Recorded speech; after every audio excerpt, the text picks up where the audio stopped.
All right, did that feel better, yes or no? Yes or no? Did you use more of your body, yes or no? More of your face, yes or no? Did you breathe more full or more shallow? Did you talk louder or quieter? Did you move faster or slower? Did you hesitate or go straight for them? Did it feel good? Why? Because emotion is created by motion. If you use more of what God has given you, you will feel more. But most of us have learned to shrink how we use our bodies in the cultures we live in today. Most people's idea of exercise is fill the tub, pull the plug, and fight the current. People get injured typing today. Ooh, that hurts. Scary. Use your body, you will feel more alive. And the same thing is true with these couples. Now, was that the best greeting you're capable of giving another human being? Yes or no? Some of you are saying yes, most of you are saying no. Let's review the exercise. I said if you don't give your best, everyone you care about dies like pigs in hell. And you still didn't give your best? We need to talk.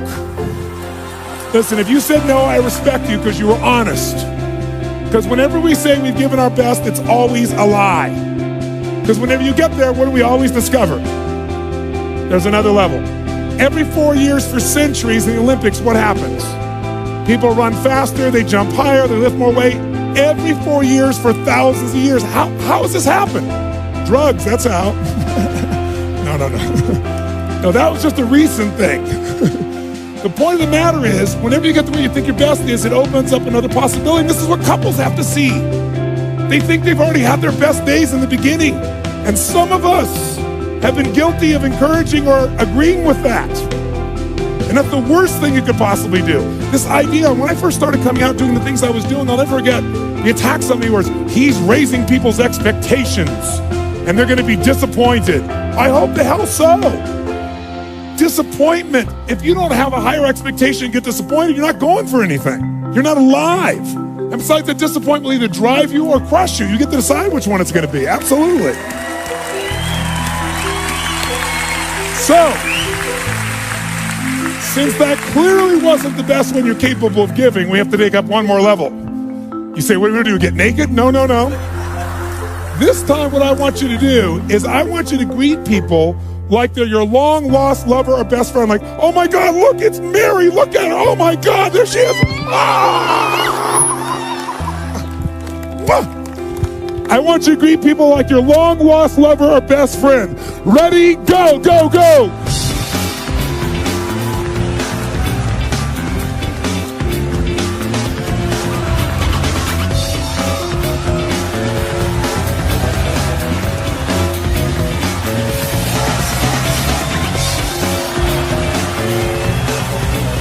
Did that feel better, yes or no? Yes or no? Did you use more of your body or less of your body? More of the muscles in your face or less? Did you breathe more air in or were you more shallow? Yes. Did you talk faster or slower? Did you hesitate or go straight for them? Did you talk louder or quieter? Did you touch them? Oh yeah. Did it feel good? Why? Because I told you to. Very good, sir. Thank you very much. Because emotion is created by... That's right. Now, most people get in a relationship because they're after some emotion, not another job. True or false? For most people, it becomes a job. And then many people encourage them to stay with the job, which is a nice thing.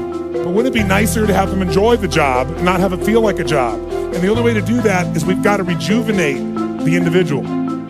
There's nothing worse, nothing on earth, than two emotionally unfit people put together. Because what is a relationship's purpose? Why do we get in relationships? Someone tell me. To grow, to experience love, to be happy, to learn deep spiritual lessons, to have someone to. Thank you, sir. Very good. Someone to. Now, here's what's interesting. everything you would say to me, whatever you're going to say to me about why we get in a relationship, underneath it, if you say, so we can make a difference in the world together, but why do you want to make a difference? Because it's going to make you feel something. There's only one reason we get in a relationship, to magnify human emotion. That's it. That's God's gift. How many of you, when you're excited about something, first thing you think about is who you want to tell or share it with? How many of you relate to this in some way? Say, So some people use a friend, but the intimate relationship, if it's not only safe, but there's real love and passion there's no greater place. If there's trust, if there's respect, there's no greater place for this. But the challenge, of course, is most people don't have it at that level. And one of the reasons, again, is there's not that emotional fitness. Here's what you got to know.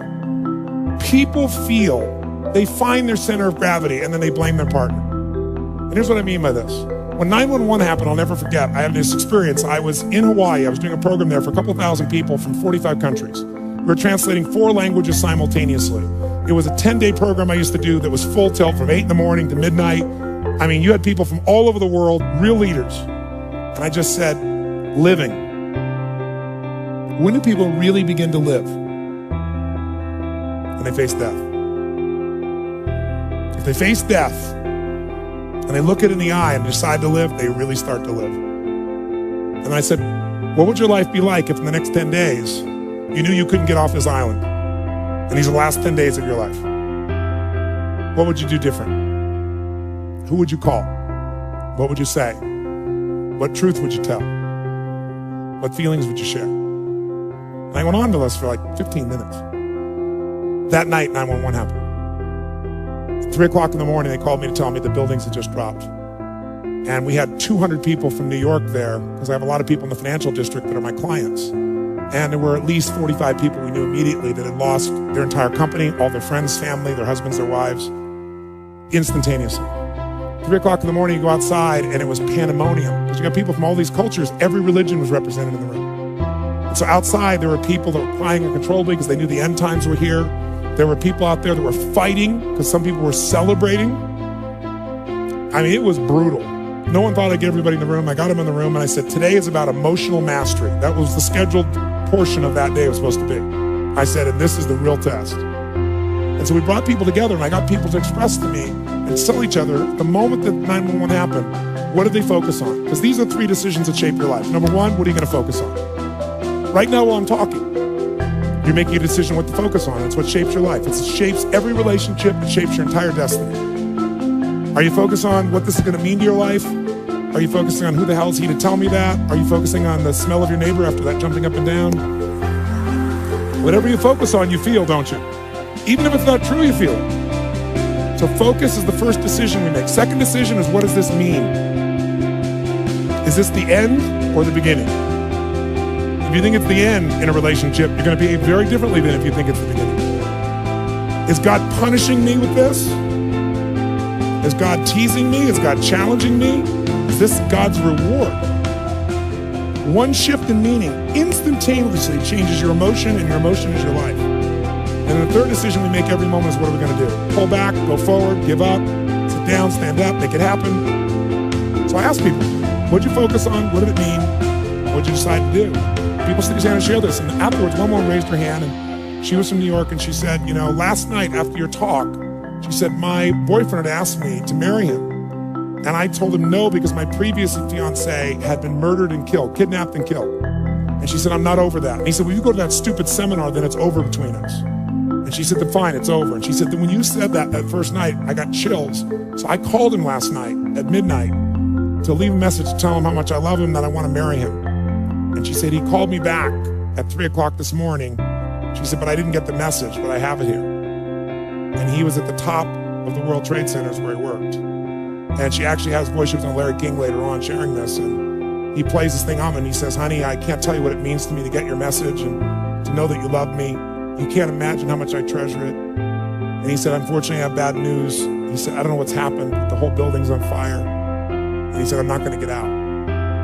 He said, so I just want you to know, he said, that I love you so much and that you've touched my heart and my soul so much. And if there's only one thing I could say to you is, you must be asking why God would do this to you twice with 2 different men. He said, I don't know, but maybe it's a lesson, honey, that whatever you do every day of your life, love, and don't ever hold it back again. Don't hold back love. Don't hold back anything. Love every day you've got. I love you. And he hung up.